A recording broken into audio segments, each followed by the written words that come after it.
Hey, what is up guys? And in this video, I'm gonna show you exactly how to use NFTs. In fact, all my friends have been blowing me up on Facebook saying, hey, Carl, can you help me with setting up my wallet? Hey, can you show me this strategy or this way that kept you from getting basically wrecked or someone stealing or scamming your money out of your wallet? What are NFTs? And how do I get involved? In fact, everybody is on this craze right now. And I've just sort of jumped in headfirst, made a ton of mistakes, and by no means am I the guru expert in this thing, okay? What I'm doing is I'm actually documenting what I've done right and what I've done wrong, and I've realized that a lot of people have questions. And so that's why I wanted to make this video, is I want to teach people about NFTs, and I want to show you guys how you can profit and how you can avoid scams that are out there. It is literally the wild, wild west. It's what they're calling Web 3.0 right now. And it's because once you transfer money into someone else's wallet, there is no reverse. Just like on PayPal, when you buy a product, PayPal has a policy that protects the consumer and the consumer can get a refund. But when it comes to cryptocurrency, it currently does not work that way unless the provider or the person that's providing services for you decides that they will actually offer a refund policy. And in that, you can get a refund, creating a support ticket or something like that, okay? But before I get into all of this stuff, okay, because this is gonna be a series of videos because I wanna break it down to bite chunks so that way you can get it and sort of kind of go with me on this journey. There's a lot of things that you need to do. There's a lot of things that you need to set up. And so that is why I've created these videos to this series to set it up. Now it's completely free. I'm hosting it here on YouTube or wherever else you might have found me. And the reason is that I think this information should be free to you. I think that this information should be something that you should be able to get access to and without having to pay someone for the information. It should be free to you guys. And because I'm excited about it, I'm just gonna hook everybody up. Now, before I get into a little bit further, okay, I wanna talk to you guys a little bit about what are NFTs, okay? I want you to expand your mindset here when we're talking about, and I want to just help you guys out so that way you can understand, what is this crazy thing? Why am I hearing, jpgs being sold for millions of dollars on Christie's auctions? What are these crypto punks? What are these Bored Ape Yacht Club things that are being sold that look like these funky looking apes? Yes, they are JPEGs. They are being sold. And I want you to think of this as a lot like commerce or e-com. A lot of people sell courses out there that basically help them flip products. And what I mean by that is there's different types, okay? One of them might be an arbitrage system where they go to Kohl's, they go to liquidators, they go to the sales rack, or they go to the clearance racks, and they find what they're blowing out of their store, and then they'll buy a bunch of it. They'll check the prices and see what they're currently being marketed for on Amazon, for instance, and they'll go ahead and they'll look at these. They'll buy in bulk all the products that they can. They'll ship them over to Amazon. Amazon will do what's called FBA, fulfilled by Amazon, and then you will share in the profits with Amazon.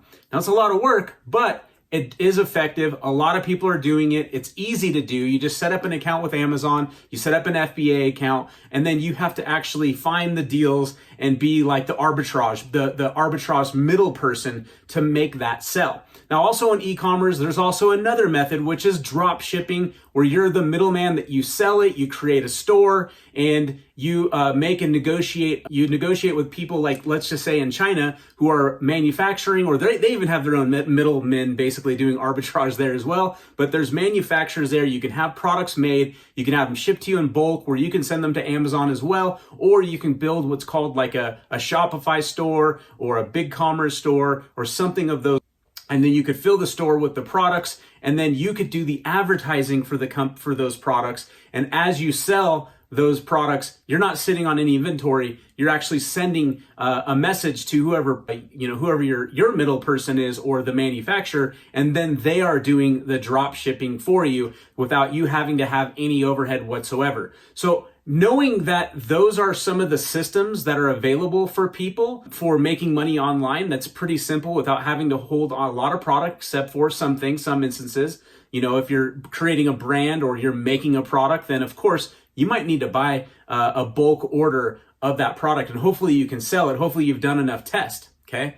So I want you to think of that method, but it's a little bit different, okay? It's the same idea, same principles, okay? But it's with digital products. Now, currently, of course, it's all being done with, digital JPEGs. It's all being done. They're doing music and stuff like that. But I'm also starting to see where this technology is also going to be useful. And right now we're at the sort of the beginning of this thing.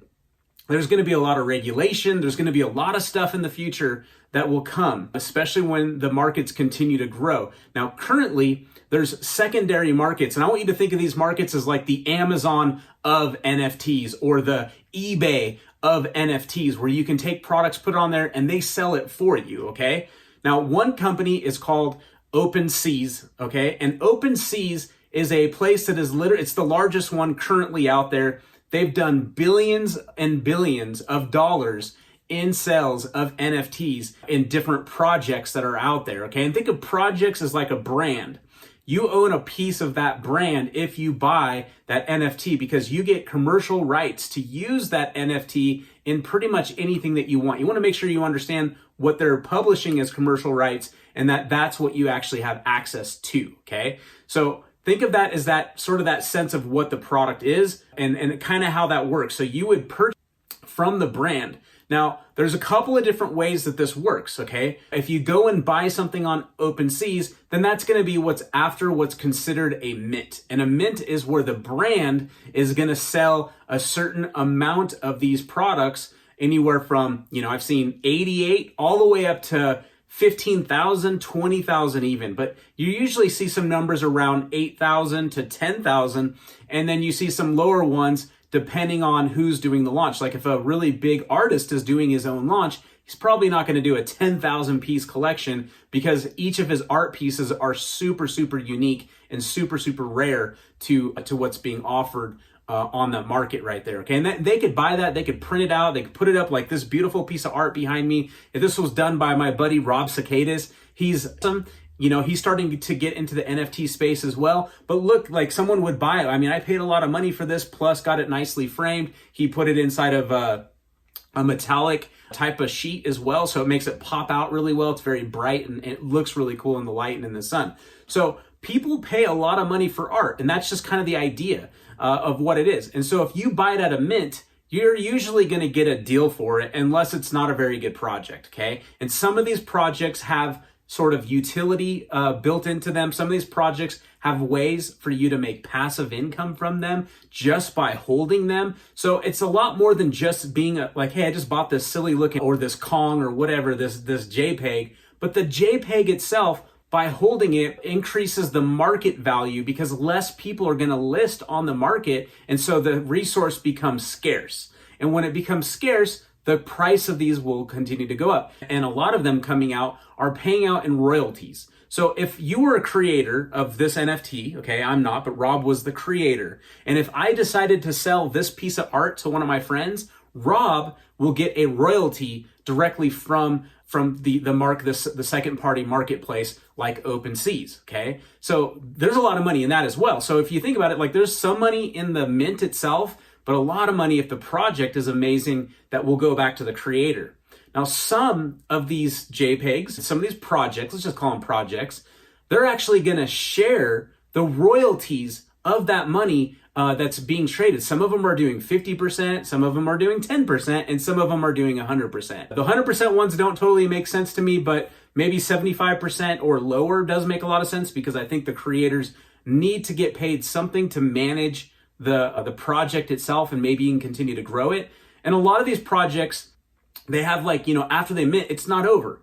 They'll give you an airdrop, they'll give you some incentives, they're creating video games, and that's sort of where this is starting to metamorph into, okay? It's not going to be just JPEGs, it's going to be a use case to the JPEG itself for owning and holding it without putting it for sale in the market, creating scarcity and increasing the value of ownership. And so you could sell them for more. So I hope that is kind of making sense. I get it, because, when I first heard it, I was like, this is stupid. I was like, this is the dumbest thing I've ever heard. But then it's because I didn't understand it, to be real with you guys. And that's the problem with a lot of things that we don't understand. We just judge it right away. rather than trying to understand it.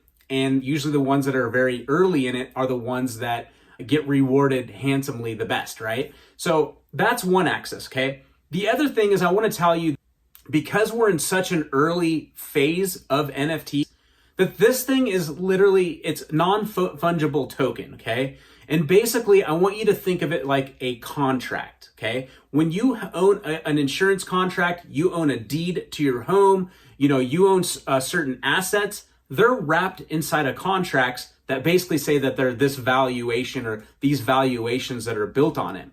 However, a lot of things have certificates of authenticities, okay? So think of like trading baseball cards, comic books, even coins, okay? Things that are high value and have a VIN number sort of tied to it, like a vehicle identification number, right? But NFTs, what they do is they are another piece of security that is added on top of whatever that contract could be. So if you're trading Rolex watches or you're trading diamond rings or whatever the case may be, the trade and transfer of ownership could be based off of an NFT, this non-fungible token. That's why I'm saying this thing's going to be huge, because property, anything that's of limited source or something of value, something that needs to have authenticity, can be carried with this. Now, someone asked me this the other day. He said, Carl, what if someone bought the Mona Lisa from wherever it's at in France, okay? I forgot the name, the Louvre or whatever. So someone bought that piece of that art and said, I own this art. Now I want to wrap a NFT around this particular art to say it's what it is. And so when I sell it to someone else, I'm going to give them that piece of art with it, right? He said, what if I decided to keep it and I made an exact replica and sold it with the... So what I told him is this. I said, look, if you sold them the fake with the NFT, the original becomes worthless, okay? It becomes worthless. Maybe the guy wants to put it in his home one day.